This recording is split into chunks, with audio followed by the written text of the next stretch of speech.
Hey everyone, it's Amanda, welcome back. So today, as you can see from the title of the video, I am going to be swatching my entire marker collection. Yeah, I think it's pretty well known on the internet by now that I have an excessive stationery collection. I mean, you can literally see it up there. This entire cabinet is just full of pens and markers. And one of my most popular videos from 4 or 5 years ago was my pen collection video, where I just went through all of my pens and markers, I swatched them, tested them. Now it's 4 or 5 years later, so I've definitely accumulated a lot more markers and pens since then. But I kind of thought it'd be fun, and selfishly, there is another exciting reason. I'm excited to announce the launch of the AmandaRachLee x Archer and Olive marker collection. What? I've been working on this collaboration for quite a while now. I designed the packaging, which is this really cute tin reusable box. I curated the colors, I tested the colors out, designed the packaging as well. My handwriting is on the pen barrels. Of course, we're gonna get into swatching all of it, but I'm just so excited. It's actually available on their website now, so if you want to get your hands on this limited edition collaboration, then the link will be down below. It's not a Shop AmandaRachLee launch, it's just with Archer and Olive because they're a company that I've been working with for such a long time, so I'm really excited that I could collaborate with them on something. Back to the reason for this video, when I was designing and curating the colors for this collaboration, I really wanted to choose colors that I didn't have a lot of in my stationery collection, but also colors that I feel like a lot of marker brands and companies don't release, yet are also still versatile and can be used quite a lot. And I think I did accomplish that. I've actually been secretly testing them in videos without you guys even knowing. I used this collection in my December 2021 plan with me, my January 2022 plan with me, and throughout in videos and stuff. What I want to do is swatch all my markers and see if my marker collection colors are truly that unique. I think they are because I basically chose colors that I felt I needed, but we'll see. And even if you aren't interested in my Archer and Olive marker collaboration, which is totally fine, we're also swatching pretty much all of my other markers as well because I want to do a little bit of a spring cleaning, see which markers are out of ink, which ones I want to donate, and just kind of catalog them all anyway. So it's going to be a fun little project. Also slightly painful because I do have a lot, but we'll get through it. As a quick little note, I am only swatching the markers in my stationery collection and not pens, so gel pens and fine liners are not included, but maybe I will do a separate video for those just because I have way more stationery now, so I'm not able to fit it in one video like I did 4 years ago. And let's just get into it. Alright, so first up we have my collaboration with Archer and Olive, and I'm so excited to finally show you guys what is in this set. So it comes in a special edition tin box that I designed. I wanted it to be reusable so you guys could store stationery and other things in there, and it also comes with 10 acrylograph marker colors as well as some extra tips. Side note, I got my nails done to match the collection and I thought they were pretty cute, but here are the colors. So the pens are 0.7 millimeters and they also come with my handwriting on the barrel. I also named all of the colors, which was so much fun. It's like my dream job to name marker and nail polish colors, so this was perfect for me. And here are the swatches. So the first color is called Mellow Tangerine, and I chose this color because I've always found that orange shades tend to be very vibrant and bright in other markers that I own, and sometimes I just want like a slightly muted, not fully pastel, but just like a less intense version of an orange. This is actually one of the shades that I used in my January 2022 plan with me, along with this color, which is called Pastel Sun. Similarly, I wanted a yellow that wasn't too bright and banana-y, but still looks fun and happy.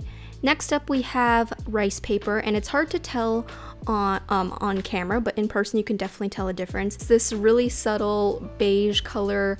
I love all things beige, and I think it would look really good with any of the other colors, especially the next one, which is Rustic Brown, especially if you're going for that vintage look. Next up, we have Vintage Denim, which is a kind of smoky, desaturated, medium tone blue. I used this in my December 2021 Plan With Me, along with the next two shades, which are Stormy Seafoam and Faded Pear. And they look similar on camera, but in person, Stormy Seafoam is definitely more of a sage blue toned green, and Faded Pear is definitely more of a yellow toned green, still in that very neutral, subtle color palette. Next we have Pink Quartz, which is exactly how the name suggests, and Lilac Fields, also exactly how the name suggests. I love these colors. They're so like pastel yet creamy. And then finally we have Crisp White, which is just a white acrylograph marker. I use acrylographs all the time to erase my mistakes in my bullet journal, so I wanted to include a white just in case, as a white marker is always one of my most used tools in my pencil case, so we wanted to make sure to include that. So the cool thing about the acrylograph markers, if you don't know anything about them, are that they are paint markers and they actually show up on top of pretty much any type of paper, and here I am showing you all of the colors on top of black. And I just really love these colors. I love the colors together. I think there's so many things that you can make with these color combinations. With the greens and the pastels, you can make a really pretty floral design. You could do something more abstract with some of the brighter colors, something more vintage and cozy looking with the beige tones. I tested so many samples and versions of the colors to finally arrive on these perfect shades in my opinion, so I hope you guys also enjoy the shades that I chose. Next, we're changing gears from markers that are extremely opaque to markers that are not as opaque. These are the Zebra Mildliners, which are probably some of my most used markers in my collection. And I use these and paint markers and brush markers for completely different reasons, so they definitely have earned a dedicated place in my stationery marker exhibit, my museum, if you will.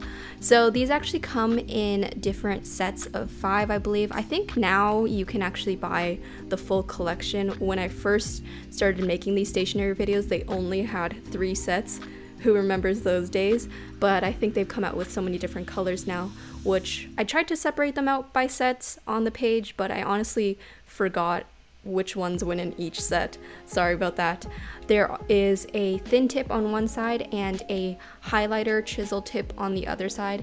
What I like and what a lot of other people like about these markers is that the ink and colors are almost translucent, so it gives you that muted, faded look. If you like something more pastel, these are definitely for you, and you can also build up the colors to more saturation. They also come in a brush marker formula, and the brush tip on these are pretty nice. I like the size. It comes with the thin tip on the other side of the brush as well. If you've watched any sort of stationery video or any of my videos over the past 5 years, then you've probably heard of these, so I think I don't need to say too much more. Next, we have an oldie but a goodie. These are the CRAYOLA Super Tip markers. These are the markers that I recommend to any beginner for journaling because you just have every color you possibly need. They do come in sets of 25, 50, and 100. Of course, because I'm extra, I do have the 100 pack, and I just love these. These they never go wrong. They last forever. I've had some of these markers for almost 5 years and they still haven't dried out.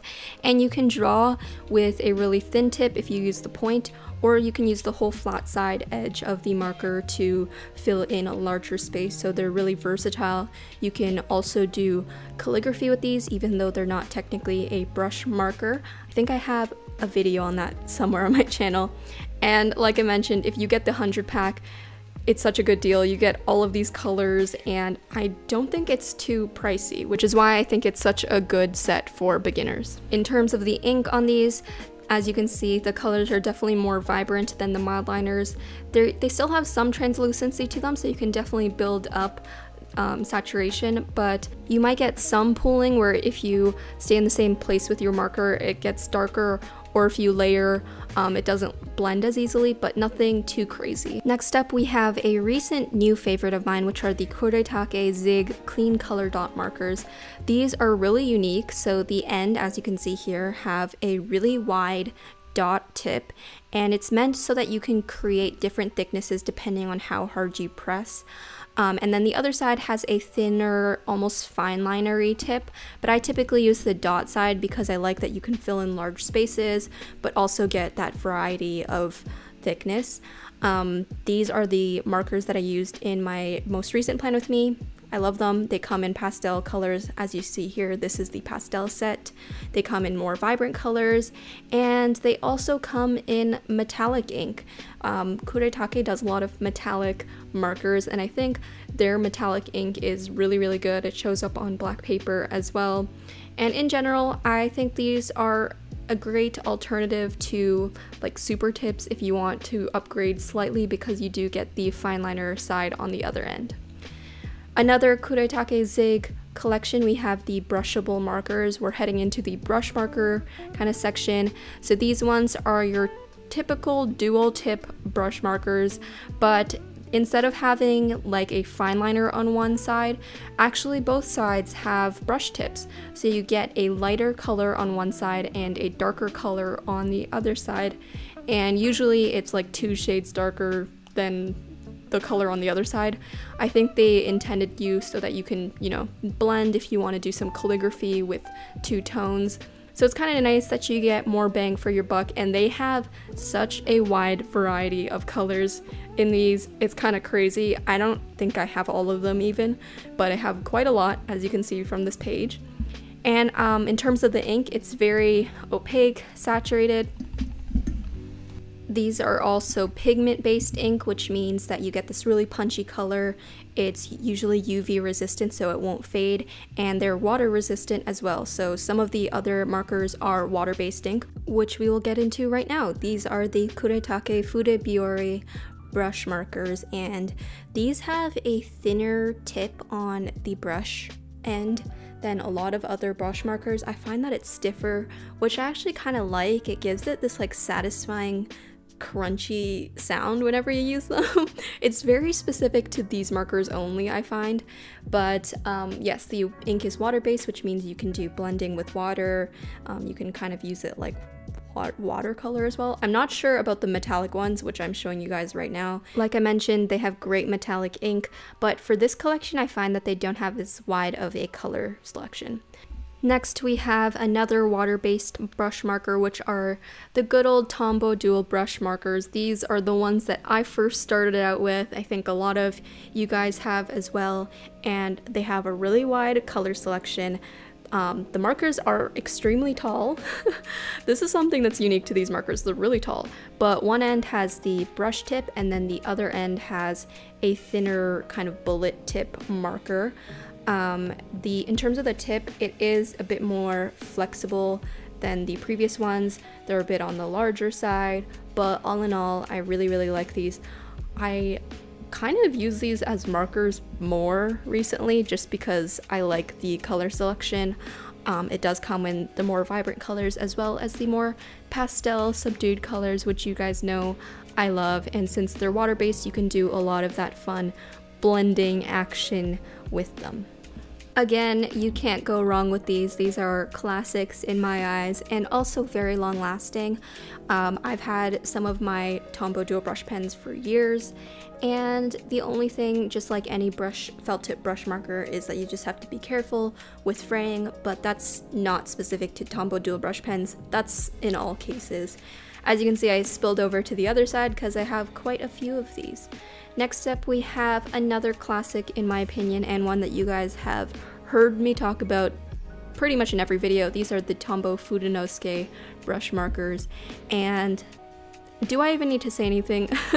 But if you're new, these are great. In terms of the black ones, they come in a soft tip and a hard tip. The soft tip is a felt tip and the hard tip is actually plastic. I prefer the hard tip because it's a bit stiffer, gives you more control, and I also use this a lot as a fine liner for my drawings. They also come in colored versions. I believe the colored versions are the hard tip. I don't use the colored versions as much, but you guys know I have gone through so many of the hard tip brush pens. Next we have the Pilot Fude Touch markers. These are pretty similar to the Fudenosukes. I would say these are slightly larger and way softer and more flexible on the tip, so you can get kind of larger sized lettering with these. These also come in a wide variety of colors, and all in all, I really like these ones as well. So I kind of switch out between the Tombow Fudenosuke and the Pilot Fude Touch depending on what I need, but just because of familiarity, I tend to just always grab the hard tip. Then we have the SAKURA professional brush markers. I don't see a lot of people talking about these, but I actually really like them. I specifically like the black ink in them. I'm not sure what type of ink it is, probably pigment ink based on the Pigma FB on the outside of the barrel, but it comes in 3 thicknesses: FB, which is fine brush, medium brush, and then big brush. And what I like about these is that the black is very, very deep. I find that some of the other smaller brush markers in black aren't as like black, so I tend to use these a lot when I'm filling in. Another one that I don't hear a lot of people talking about are the KURETAKE ZIG letter pen cocoiro. These are extremely fine brush pens, even smaller than the Fude Touch or the Fudenosuke. They have a really, really thin tip, and the cartridges on the inside are also interchangeable. These are the Arch and Olive calliograph brush markers. These are a newer launch, but I actually really do like them. They also have a dual tip, except for these ones, the dual tip is not like a fine line or anything. One side is a thicker brush marker, and then the other side is a thinner brush marker. I would say the tip of these run on the slightly softer side. Not too soft that it's completely uncontrollable, but definitely softer than the KURETAKE fudebiyori or the mildliner brush. And the larger end of the brush tips are smaller than the typical larger brush pen that I've shown previously. I think the ink is water-based, so you can get some nice blending in there as well. All in all, I do like these. They don't have a super wide variety of colors yet in their permanent collection, but I think having the versatility of the tip sizes is really unique and helpful, especially for things like bullet journaling where the pages tend to be on the smaller side. Moving on from the brush markers, we have the Tombow twin tone markers. These are more on the standard marker side, except it does have a dual tip as well. So you have the thinner kind of fine linery end, and then you have a bullet tip on the other side. I think these come in multiple color options, but this set that I have is definitely the more primary color set, so I'm not exactly sure what other color options they have. It is very similar to like CRAYOLA super tips, but I think it's nice that you have the thinner tip for more details. Next up, we have the CRAYOLA Take Note highlighters. I wanted to include these. Even though they're something that I don't really showcase in my videos, I would use these to highlight, you know, notes, books, anything of the sort. It comes in a lot of different colors, and these are also dual tipped, which is kind of nice that you have the dual tip, because you can annotate on one end if that's what you're interested in, and then highlight on the other side. And they also have an erasable highlighter version, which I'm showing you on the right side, where one end is the eraser tip for the highlighter. So kind of cool. Also in this Take Note collection, we have the CRAYOLA permanent markers, and I actually don't own Sharpies anymore just because I've had these for years and they haven't dried up on me. I mean, also look at that color selection. I have pretty much any color of permanent marker that I could ever need. I don't use these in bullet journals too much just because they are alcohol-based ink, and as you guys know, alcohol-based ink bleeds through a lot of types of papers if they're not specially coated for alcohol markers. But I use these in my daily life if I'm labeling things, and they're really great. I like the grip on it. It has a nice rubber grip where you hold it, so it's pretty comfortable, and I found that the tip is very durable.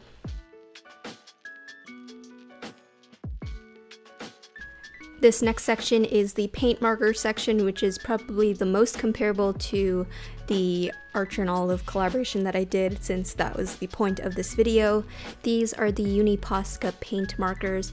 I do really like these, however, I find that, like I mentioned, these always come in super bright, vibrant colors, unless I'm mistaken. They do come in a variety of thicknesses though, so I know a lot of people use these for commercial work, which is really great. And then finally, we've made it full circle back to the Archer and Olive acrylograph markers, except these are a part of the permanent collection. I think it was the initial release. So the primary colors collection, the tropical and jewel collection, and these ones in particular, I have the 0.7 as well as the 3mm thickness, which is really great for coloring things in.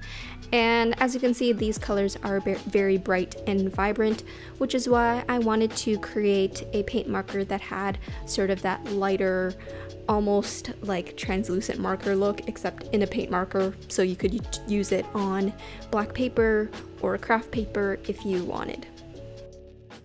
Oh, I did it! I swatched every marker in my collection. I'm glad I went through it, and it's actually going to be very helpful now that I have this kind of booklet of all of my markers, because when I'm searching for a specific color, I'm just gonna flip through and see what I'm looking for, which will be nice. My entire stationery and pen collection, once I've swatched them all and see which ones exactly I want to keep and which ones I want to donate, so that will again probably be a separate video. I hope you guys enjoyed seeing a visual representation of my stationery obsession. And again, the AmandaRachLee x Archer and Olive acrylograph marker collaboration is available now on their website. If you guys want to grab a set, the link is in the description box below. I do believe they are limited edition. I'm really proud of the collection and the box as well, because I think it'll be cute to use to store other stationery or little knickknacks as well. So yes. Anyway, I hope you guys have an awesome day, and I will talk to you in the next one. Keep doodling!